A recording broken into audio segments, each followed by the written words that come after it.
Hello friends, मैं आपका doctor Salman Naseer. आज हम लोग एक केस डिस्कस करने जा रहे हैं। ये केस डिस्कस करने से बहुत सारे मेडिकल स्टूडेंट्स के लिए बहुत फ़ायदा होगा और जनरल प्रैक्टिशनर के लिए बहुत हेल्पफुल होगी। तो सबसे पहले मैं आपको बता दूं, ये जो क्लिप है इसके अंदर मैं इसकी ज़रूरत तब महसूस हुई जब लास्ट वीक में मेरे पास एक पेशेंट आया जो यंग था। उसको देखकर नहीं लगता था कि इस तरह की उसको प्रॉब्लम होगी, लेकिन जो उसने कंप्लेन किया और उसके बाद मैंने उसको एडवांस ओपिनियन के लिए भेजा और इन्वेस्टिगेशन कराया तो उसके सामने जो है तो दोस्तों सीए निकल कर आया। तो दोस्तों इसलिए मुझे ये ज़रूरत महसूस हुई कि मैं इसके ऊपर क्लिप बनाऊं और आप लोगों से शेयर करूं, इस केस को डिस्कस करूं। तो सबसे पहले हम लोग मान लेते हैं 20 से 25 साल का एक नौजवान है, एक पेशेंट है जो कंप्लेन कर रहा है कि उसको भूख नहीं लगती। जी हाँ, पेशेंट विद एनोरेक्सिया या फिर लॉस ऑफ एपेटाइट जिसको हम कह सकते हैं। तो इस तरह का जो पेशेंट अगर हमारे पास आता है तो प्राइमरी लेवल पर हम जनरल प्रैक्टिस के अंदर तो कैसे डायग्नोस करेंगे, उसका लाइन ऑफ ट्रीटमेंट क्या होगा, क्योंकि बहुत ज़रूरी है। जिस तरह लास्ट वीक के अंदर मैंने एग्जामिन किया, पेशेंट की प्रॉपर हिस्ट्री लिया, तो मुझे समझ में आया। मैंने एडवांस जब उसको ओपिनियन के लिए भेजा, इन्वेस्टिगेशन के लिए भेजा, तो सीए यानी कि कैंसर निकल कर आया पेशेंट को। तो हो सकता है प्राइमरी लेवल पर हो तो उसको यानी कि उसका ट्रीटमेंट अगर वो अच्छे से कर ले तो हो सकता है वो उसको फ़ायदा हो जाए।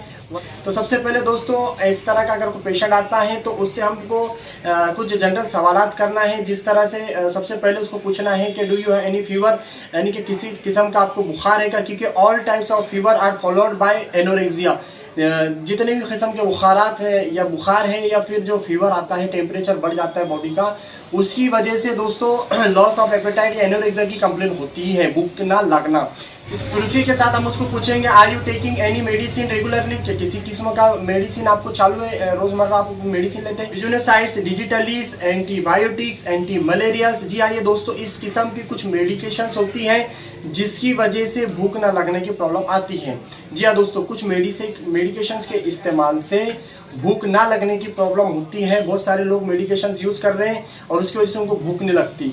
तो भूख ना लगने की वजह मेडिकेशंस भी हो सकता है, तो हम उससे प्रॉपर हिस्ट्री मालूम करें कि कोई मेडिसिन आपकी चालू है क्या।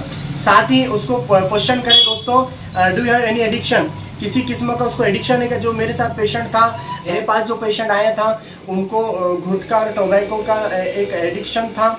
तो वो टोबैको और गुटखा इस्तेमाल करते थे। तो बिल्कुल आपको भी पान, गुटखा, तंबाकू या फिर इस तरह से कोई और स्मोकिंग वगैरह की अगर कोई उसको यानी कि आदत है, एडिक्शन है, या फिर अल्कोहल, तो इस तरह का उसको सवाल करना है। जी, इसकी वजह से बहुत सारी चीज़ें सामने आ जाती हैं। साथ ही उसको हमको पूछना है कि आपको कफ विद एक्सपेक्टोरेशन, फीवर, इस तरह की कोई कंप्लेन थी क्या कुछ दिन से। तो इस तरह से हमको पहले जनरली क्वेश्चन करना है। फिर उसके बाद हम लोग को उसका एग्जामिनेशन करना है। एग्जामिनेशन से सबसे पहले हमको आंखों से शुरुआत करना है। तो आंखों में या स्क्लेरा के अंदर हमको देखना है इक्टेरस।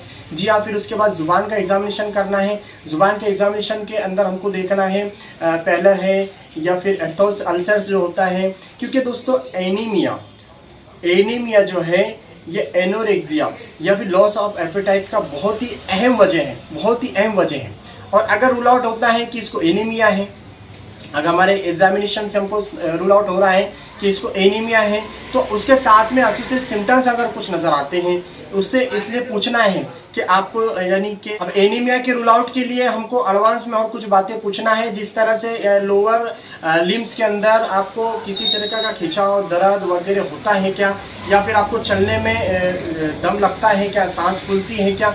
जो एनीमिया से रिलेटेड हमको कुछ बातें पता चलेगी, इसलिए हमको इस तरह से सवाल उससे करना है ताकि एनीमिया को रूल आउट हम कर सकें। उसके लिए हम ब्लड इन्वेस्टिगेशन भी कर सकते हैं, लेकिन एग्जामिनेशन की बात चल रही है इसलिए हम उसका एग्जामिनेशन करें, क्योंकि एग्जामिनेशन हमेशा बेटर होता है अदर चीज़ों के मुकाबले में। तो एग्जामिनेशन को हम ज़्यादा से ज़्यादा प्रेफर करें और उसको ज़्यादा से ज़्यादा तरजीह दें। उसके अंदर ज़्यादा से ज़्यादा हमारी अपनी यानी कि आर्ट बनाएं और उसको ज़्यादा से ज़्यादा उसके अंदर एक्सपर्ट बनने की कोशिश करें। तो दोस्तों फिर उसके बाद हम लोग को एग्जामिनेशन करना है एब्डोमिनल का, उसके बाद चेस्ट का। तो एब्डोमिनल एग्जामिनेशन के दौरान हमको स्प्लीन का और लीलोमेगाली है या फिर हेपेटोमेगाली है, जिसकी वजह से सिस्टमिक इलनेस हमको सामने नज़र आ सकता है। स्टमक का कैंसर या फिर लीवर का अगर कैंसर होता है तो एपिगैस्ट्रिक क्लम्प जो है तो रूल आउट होगा।